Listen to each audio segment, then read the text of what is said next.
Good morning, and thanks for tuning in to Los Banos Today. I'm your host, Josh Chanyon, and today we're going to be talking about graffiti with my friend here, Kent Sandhagen. Kent, It's good. nice to see you. Nice to see you. Well, as we've all been having to see around our town, graffiti's everywhere, and a big problem that we're having is that even once you paint over the darn stuff, it comes right back. Next day, a couple hours later, you know.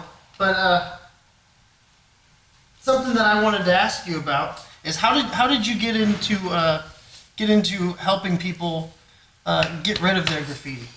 Well, I was driving down K Street one day, and on the corner of K in California, there was an older lady that had a house, and in the alley, somebody spray painted all over the side of her garage. It's like 30 feet long. Oh, that's... And the next day, I noticed that somebody painted over that.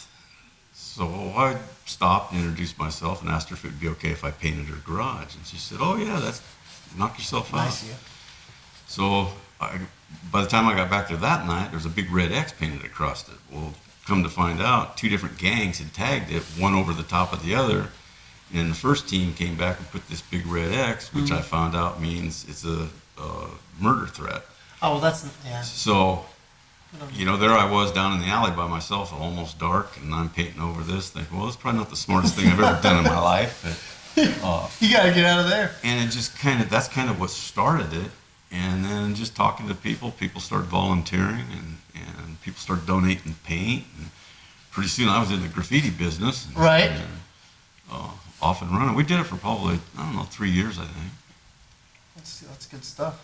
Yeah, we had 15 to 20 solid volunteers. They couldn't do it every weekend. No, I mean, But people have lives. Right, and you don't need that. What you need is, 4 to 6 people on a weekend, Saturday, for 4 hours a day, and you can go out and paint the stuff if you can get permission to do it. That becomes a problem. Right. Well, I'll bet. I mean, certain people probably don't care what their building looks like or what their house looks like, and they want to keep it that way. Well, there's a lot of people out there that won't go out and paint their own fence because they're concerned about retaliation. Oh, okay. Fear. It's fear. I mean, we were out painting one day and over off Mercy Springs, and a young guy rode up on a bicycle, mid-20s. He said, "Who's in charge?" And I said, "Well, I guess that'd be me." And he said, "I want to thank you guys for doing this." He said, "I'd like to do it, but I can't do it because my neighborhood homies wouldn't understand." Yeah. He says, "Here, take this $20. And I told him, I said, "No, we got it covered. Everything's donated pretty much." And he goes, "Well, if you take the 20, I feel like I'm, helping." Good. So I took his That's awful $20. nice. Oh yeah. So we just kept on motoring. That's good. That's good. So you also are a business owner here in town. Well, no, I No, not in manage a floor covering store, and then I have another job that I freelance at. Oh, okay. And so, are you familiar with what is the law around here with businesses and as far as graffiti goes? Somewhat. I mean, the way they did it back, a couple of years ago when we were involved was I worked with the police volunteer group, Norm Donovan, and what they had to do back then is they had to send a letter to the property owner and say that you got graffiti and you need to clean it up, and they had to give them like 12 days, I think, and if they didn't hear from them within the 12 days, they had to send another letter that says, "Hey, you didn't respond. Right. Now you got 7 days to take care of it." Well, the first threat was gone because they didn't do it in the 12 days. Why bother after the first 12 days Right. if they're just going to send you another letter? So then, if there was no response at that point, Norm would give me a list of properties that I could go out and paint. Okay, so I'd go out and paint it, or my group would. They would tag it that night. Then we had to go back to the letters again. I said, "Well, once they don't comply, why can't it just be, oh no, every time that they do it, we have to reissue the letter. It's a new situation."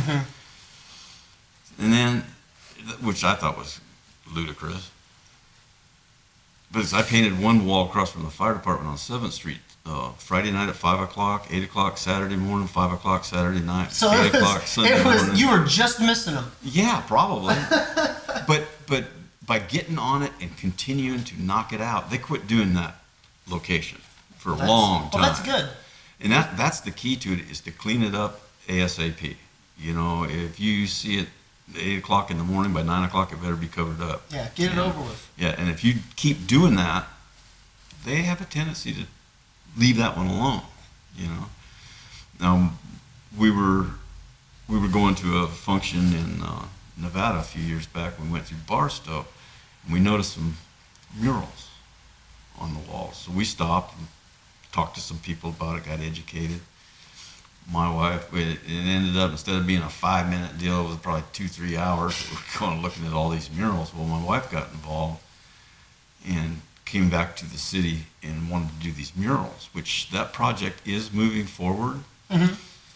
And it appears that when they do the murals, these graffiti artists don't touch them because they respect somebody else's artwork. Right. Unless it's a rival gang, and then they'll In that tag case, over the top of you each get other. all kinds of other stuff. That's no fun. So what you asked me about the law that's here today is Right, that pertains to the businesses. right. You know, it's a catch-22. I mean, what do? I mean, it's an eyesore, and if you have a property owner that doesn't go out and take care of it in a reasonable amount of time, then it's an eyesore, and the whole community sees it. Right, and then everyone sees it, and I mean, Right. I don't want to take my business somewhere that's looking like that, Right, and kind right. You're of roughed concerned. up. Yeah, you're concerned. So I mean, it's you know, what needs to happen is the communities need to start educating the kids, because it's mostly kids that are doing it. Each group of people in town, they need to control their own. The churches probably should get involved and, you know, try to educate and get them to not do this. Mm-hmm. And if that doesn't work, then the courts needs to start hammering them. You know, you can tie them in because of the artistic signature. A lot of these, Right, they got a call sign. they redo their artwork Mm-hmm. over and over and over. And the way one of the kids got caught was one of the officers at the high school saw the same artwork on his books as they were getting on the walls. So he recognized. So he was arrested for that. And it's my understanding, it could be different today, but it's my understanding that if a person is linked to multiple locations Mm-hmm. due to their signature, that the judge can sentence them to keep those sites graffiti free for 1 year. They got 24 hours to clean it up. If they don't, then their parents are responsible, and if they don't take care of it, they can all go to jail. I mean, that's also. Well, That's it also a would, lot of but stuff. it would, but then you get a judge here that says, "Well, the poor little guy, you know, he's a single mom household and they're low income. Mm. He can't afford this, so I fine you $15." Give me a break. Yeah, it needs to be across the board, like we were talking about. Right. If somebody is, let's just say, doing graffiti every day in the same spot, and you can see the guy, but you're not going out and catching him, and then once you do, you're telling him, you know, it's okay, it's fine. Yeah. We just need you to cut that out. Yeah. Well- Then are we really sending a message? You know, maybe About it. I'd like to see that little kid go graffiti the judge's fence. Well, yeah. Then all of Then a it might sudden, change. maybe things would change. So you said you had that program for about 3-4 years, Mm-hmm. and how much was that running you a month? Almost everything was donated. Oh, That okay. one day that the young guy gave me $20, I just happened, or Hi, I'm Dave, the owner of the Central Valley Geeks. Did you know we offer iPhone screen repair?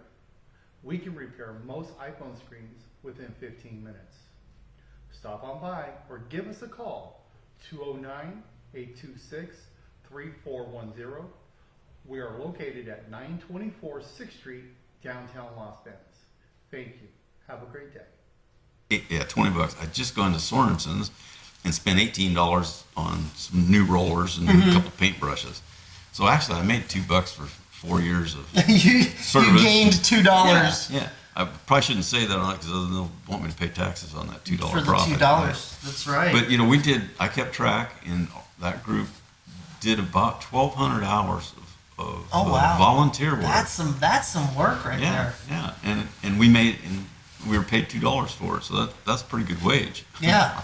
Well, if you made it work so well, what are some things that we would be able to do as a city to get back into that, where business owners aren't having to pay for the graffiti that they didn't create, Right. and the city isn't saying, well, since the graffiti's on your walls, you're responsible for it, even though you don't own the building, and it's just kind of a thing that happened to you, Yeah. not everyone else. Yeah, it's bad enough that the property owner would have to pay to correct a criminal activity, but That's not fair. for the business owner that's renting the spot, That's even more not fair. that's even harder.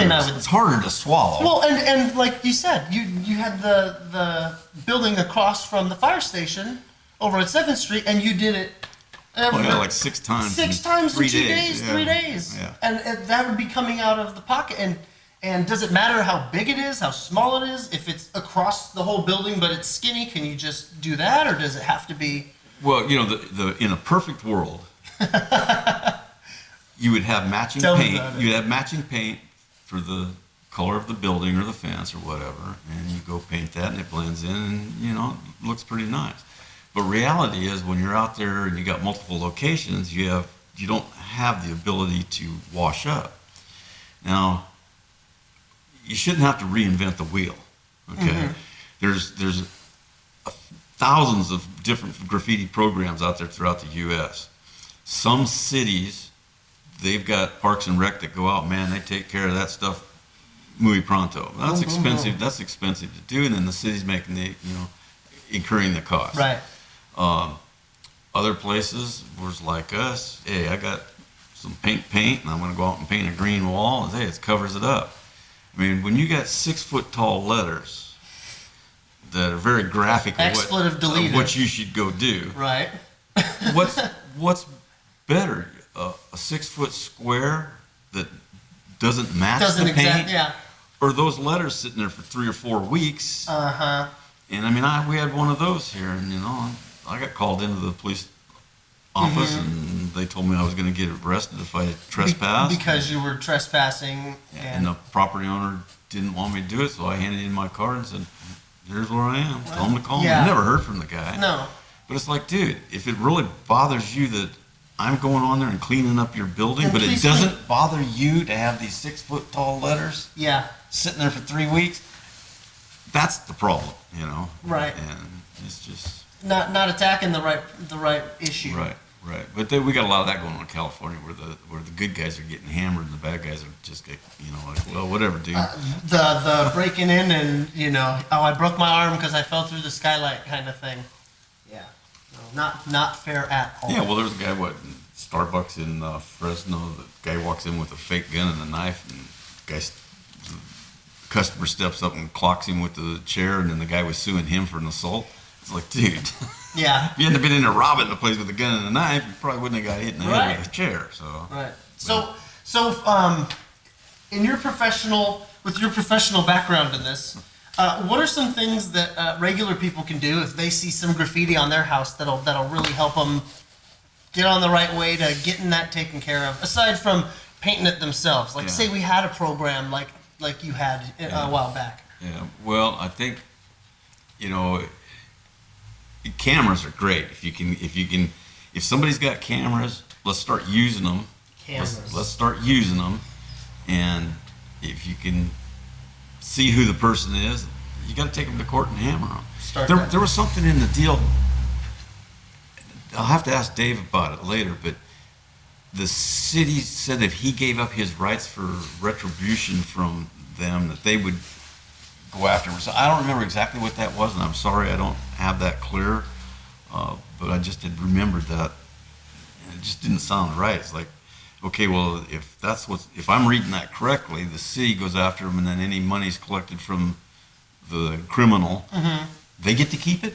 The city would get to. That's the way it sounded to me, and I may have read it wrong. That's a weird thing. Yeah, but hey, who knows? Yeah. There's weirder stuff than that. There's a lot weirder stuff than that. But to do a volunteer program like we did, it wasn't costing anybody anything, and if the property owners could at least supply the paint that matched. Mm-hmm.